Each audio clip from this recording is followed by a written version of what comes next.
یا کم از کم ایسے اور اتنی بیماری ہے کہ اسے کسی مسلمان باشرح شریعت کو جاننے والا روزے کی اہمیت سے واقف ڈاکٹر اگر یہ کہے کہ آپ اب روزہ نہ رکھیں، آپ کی طبیعت بگڑنے کا اندیشہ ہے، آپ جان سے جانے کا خطرہ ہے، اگر باشرح شریعت کو جاننے والا ڈاکٹر، روزے کی اہمیت اور فضیلت کو جاننے والا ڈاکٹر اور روزے کے چھوڑنے کے نقصانات سے واقف ڈاکٹر اگر یہ مشورہ دے کہ آپ آج کا روزہ ترک کر دیں، آپ اس کی قضا کر لیں یا اس کا اعادہ کر لیں، تو اس کے لیے گنجائش ہے، کیونکہ باشرح شریعت کو جاننے والے ماہر ڈاکٹر نے مشورہ دیا کہ روزہ نہ رکھو، تو اس کی گنجائش ہے کہ ایسا بیمار روزہ نہیں رکھ سکتا۔ اب اس کے علاوہ معمولی ہلکا سا بخار ہے، سردی ہے، زکام ہے، پیروں میں درد ہے، بدن میں درد ہے، سر میں درد ہے، گلے میں درد ہے، یہ تو معمولی اعذار ہیں۔ جس معمولی طبیعت کی عذر کی وجہ سے اتنے بڑے خیر سے محروم رہ جانا، روزے جیسی اہم ترین عبادت کو ترک کر دینا، میرے دوستو یہ اپنے آپ کے ساتھ ظلم اور زیادتی کرنے کے مترادف ہے۔ تو سب سے اہم کام جو رمضان میں کرنے کا ہے وہ روزہ ہی رکھنا ہے۔ اللہ کے محبوب علیہ السلام نے ایک روایت میں نقل فرمایا، اگر کوئی بندہ رمضان کا روزہ کوئی ایک روزہ ترک کرتے بغیر کسی شرعی عذر کے اور اس ایک روزے کے بدلے میں رمضان کے بعد کی بقیہ تمام زندگی بھی روزہ رکھے، تو اس ایک روزے کی فضیلت اور اس کے اجر و ثواب کو حاصل نہیں کر سکتا۔ اتنا زیادہ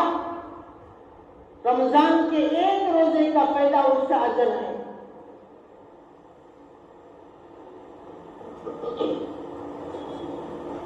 میرے دوستو 11 مہینے تو رمضان سے پہلے کہ ہم کام کاج میں گزارتے ہیں، اپنی ضروریات میں گزارتے ہیں، کاروبار میں لگاتے ہیں،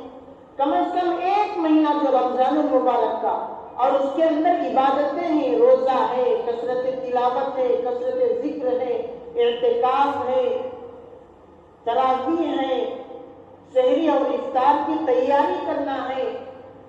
11 مہینوں کے کام کاج کی طرح سے اپنے کاروبار میں اس مہینے کے اندر ہی مصروف اور مبتلا نہ ہو جائے، کم از کم 1 مہینے کے لیے ہمارے ذاتی کاروبار کو کچھ وقت کے لیے چھٹی کریں، یا کام کاج میں کچھ وقت کم لگا کر روزے کے اہتمام میں، تلاوت کے اہتمام میں، تراویح کے اہتمام میں، سحری اور افطاری کے اہتمام میں، رات میں تہجد کے اہتمام میں، کثرت ذکر کے اہتمام میں بندگان مومن زیادہ سے زیادہ وقت لگائے تو اللہ کے ہاں اس کا بہت بڑا اجر ملے گا۔ تو اللہ تبارک و تعالیٰ نے فرما دیا کہ روزہ ہم نے کیوں فرض کیا اور کیسے فرض کیا، اور اللہ تبارک و تعالیٰ فرماتے ہیں کہ روزہ ایک ایسی عبادت ہے جس میں روزہ رکھنے والے بندے کے اندر ریاکاری کا شبہ نہیں رہتا۔ نماز میں ریاکاری داخل ہو سکتی ہے، تلاوت میں ریاکاری داخل ہو سکتی ہے، ذکر میں ریاکاری داخل ہو سکتی ہے، حج میں ریاکاری داخل ہو سکتی ہے، اور کن کن عبادتیں، انگن عبادتوں کے اندر ریاکاری غیر اللہ کو راضی کرنے کے لیے یہ تمام کام کیے جا سکتے ہیں، لوگ کرتے ہیں، اور بات ہے کہ اس کا اجر نہیں ملتا لیکن وہ کام کرتے ہیں۔ روزہ اللہ تبارک و تعالیٰ کی ایک ایسی اہم ترین عبادت ہے، بندگان مومن روزہ دکھلانے اور ریاکاری کے لیے نہیں رکھتا۔ بھوکا رہنے کی مشقت تو برداشت کر لے گا، اگر آدمی روزے سے ہے چھپ کر پانی پی لے، بہترین مشروب شربت اور جوس رکھا ہوا ہے، چھپ کر پی لے، کون دیکھ رہا؟ ماں نہیں دیکھ رہی، باپ نہیں دیکھ رہا، بھائی نہیں دیکھ رہا، محلے والے نہیں دیکھ رہے، چھپ کر پی لے تو کون اسے پوچھے گا؟ لیکن اس کے دل کے اندر یہ خیال اور یہ تصور ہوگا کہ نہیں، میں نے سحری کی ہوئی ہے، میں بھوکا ہوں تو محض میرے اللہ کی رضا بھوکا ہوں، میں کھا لوں گا تو میرے روزے کا کیا ہوگا، میرے اللہ کو میں کیا جواب دوں گا؟ تو روزہ ایک ایسی اہم ترین عبادت ہے کہ جس میں بندگان مومن مشقت برداشت کر لے گا، پیاس برداشت کر لے گا، بھوک برداشت کر لے گا، لیکن پانی کا گھونٹ نہیں پیے گا۔ روزہ محض ایک ایسی عبادت ہے جس میں ریاکاری داخل نہیں ہو سکتی۔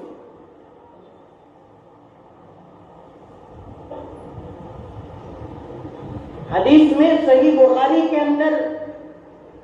روایت ہے کہ اللہ کے محبوب علیہ الصلوۃ والسلام نے ارشاد فرمایا فی الجنت ثمانیۃ ابواب، کہ جنت کے 8 دروازے ہیں۔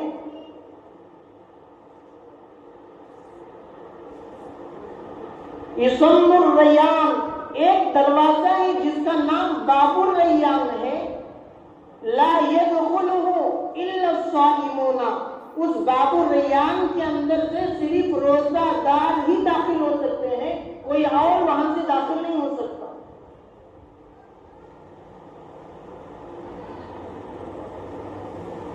اور اللہ کے محبوب علیہ الصلوۃ والسلام ایک روایت میں فرماتے ہیں کہ بندے مومن کے لیے 2 خوشیاں ہیں، للصائم فرحتان، فرحۃ حین یفطر، 2 خوشیاں روزہ رکھنے والے کامل ایمان والے کے لیے ہیں۔ یہ خوشی اس وقت میں ہے جب وہ دن بھر صبح سحری کے بعد سے لے کر افطار کے وقت تک، غروب آفتاب تک، اس کے بعد بھی وہ انتظار کرتا ہے کہ افطاری کا وقت ہوگا، ابھی دعا پڑھی جائے گی، اعلان ہوگا، اس وقت تک، اور اس کے بعد جب دعا پڑھی جائے گی، جب وہ کھجور لے گا، پانی کا گھونٹ پیے گا، تو روزہ افطار کرنے کی جو خوشی ہوگی، یہ بھی اللہ تبارک و تعالیٰ کی طرف سے ایک بہت بڑی نعمت ہے۔ فرحۃ حین یفطر، جب روزہ دار بندہ افطار کے لیے بیٹھتا ہے تو اس کی خوشی تو سموئی نہیں جاتی، دیکھا نہیں جاتا، اتنی معیار کی خوشی ہوتی ہے۔ اور اس وقت میں جتنا بھی ضروری کام ہوگا وہ سب چھوڑے گا، حتیٰ کہ افطار کے وقت میں بیٹھا ہے، اگر وضو ٹوٹ جاتا ہے تو بھی وہ نہیں جائے گا، کیونکہ افطار کے لیے روز اور افطار کے لیے وضو سے ہونا ضروری نہیں، وہ وہیں بیٹھے گا۔ اور بھی کئی نقصانات بندگان مومن برداشت کر لیتا ہے کہ نہیں، یہ افطار کا موقع ہے، اب میں یہاں سے نہیں ہٹوں گا۔ یہ خوشی تو افطار کے وقت کی ہے۔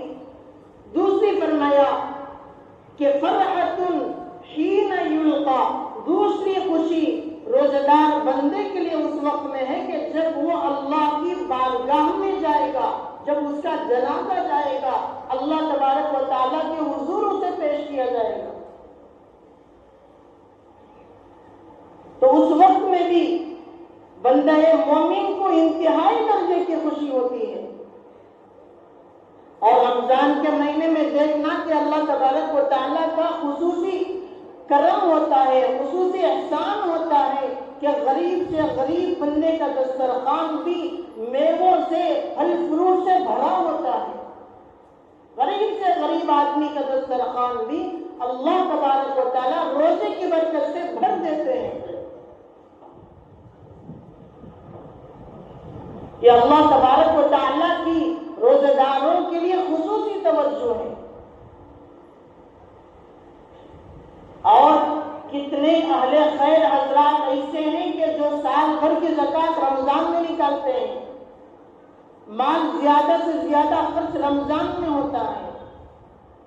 خیر خواہی کا زیادہ سے زیادہ ماحول اور جذبہ اور حوصلہ مندی رمضان میں ہوتی ہے، ایک دوسرے کی غمخواری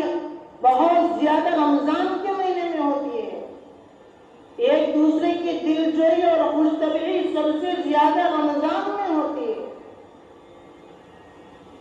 تو یہ اللہ تبارک و تعالیٰ کی رمضان اور روزے کی برکت سے بندگان مومنین پر خصوصی توجہ اور نگاہ رحمت ہوتی ہے۔